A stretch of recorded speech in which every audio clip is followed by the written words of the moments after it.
Hello again, and welcome to the official Day 1 update to the Lightning Arrow Deadeye. In this video I'm going to show you how to transition from axe into mapping, what to look out for in your gear, what you want to prioritise, Atlas passive tree, and a lot more. So stick with me and let's see what we can improve. Okay, so let's take a look at where we're at. Currently I'm level 73, I own about tier 4 waystones. My weapons, quiver and helmet are all the same that I had in axe. And I've upgraded other pieces of gear except the body armor, haven't upgraded that yet, to round out my reses, get me capped, get me a bit more life so that I'm not constantly dying. That's basically it though, guys. We need to upgrade pieces of gear now as I enter tier 5s, tier 6s, and then further on to yellows and red maps. We want to get the right stats on the right pieces of gear. Now, a con of running this build is that a lot of other people are also running this build and they're trying to overcharge every single piece of chaos that they can get out of their items. This doesn't matter, we can bypass this in a number of ways, which I'll cover soon, and immediately you'll see a difference, I guarantee you. Okay, something to touch upon if you are struggling with damage in your maps is to make sure that you are using the correct support gems. Since POE have decided to introduce support gem levels, they've made a number of changes to the gems that aren't necessarily linear. For an example, I'll grab these two gems here and I'll show you what I mean. So Elemental Armament 3 and Elemental Armament 2. Elemental Armament 2 gives you 25% more LE damage, whereas 3 causes you to no longer inflict ailments and only deal 12% more damage for each type of ailments, guys. This is not good for our build as we want to induce ailments through Lightning Arrow. So if you use a 3 on your Lightning Arrow, you are missing a shit ton of damage. As we scale through the passive tree, a lot of damage through ailments inflicted. So that's something to keep in mind. Make sure if you are following a guide, you are following the support gems clearly.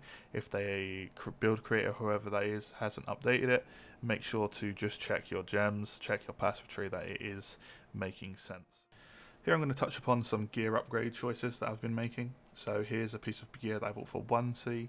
Someone obviously desecrated this with the new mechanic.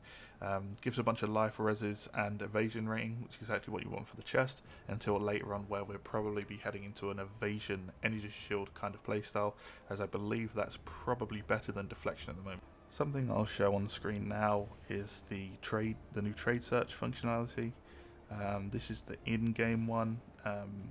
You can search for instant buyout and traditional trade through this one, so it's pretty much just like the website.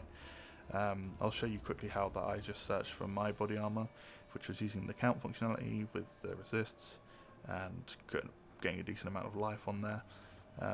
This can beat a lot of the faff of searching specifically for resists, unless you do specifically need X amount of fire, X amount of cold, and you don't need lightning res. Then you can just do that. But if you're starting out or re-rolling all your items, had a bunch of money saved up, this is a good way to get your resistances sorted. As you can see here, someone's got one for 8C, it's decent. Someone for 10C, it's decent. If we changed it from instant buyout to any, there'll be more. So let's do that quickly. So yeah, there's one 5C, it's just been listed. No fee for gold, of course, and you know, that's actually a pretty good deal, to be fair. That's a pretty good piece of armor. You want the heavy evasion pieces first, because just of how your build's going to be working with Wind Dancer, guys, you want to stack up that evasion. As I said, later on we can sort about going a little bit of ES hybrid, but evasion early on is very important.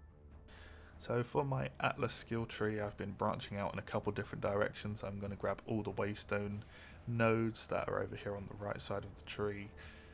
These ones are just so strong, and obviously I want to get my sustain up and be getting into yellow and red maps. Then I'm going to come down here, grab magic monsters, magic pack size, rare mobs, duplicated rares. This just increases the XP that gain from our maps as well. Then I'm going to slowly transition into going to shrines, getting magic mobs by the shrine, and then chance to duplicate shrine buffs. This is what I do in Path of Exile 1, it's what I find fun. If you don't like shrines, you don't have to interact with those. You can come up this side or down over here, which is where I'll be coming afterwards to grab some essence nodes. Thank you for watching this video, and I hope you enjoyed. If you did, please leave a like and a comment, it really helps. And I'll leave you with some Abyss gameplay of the build at its current state.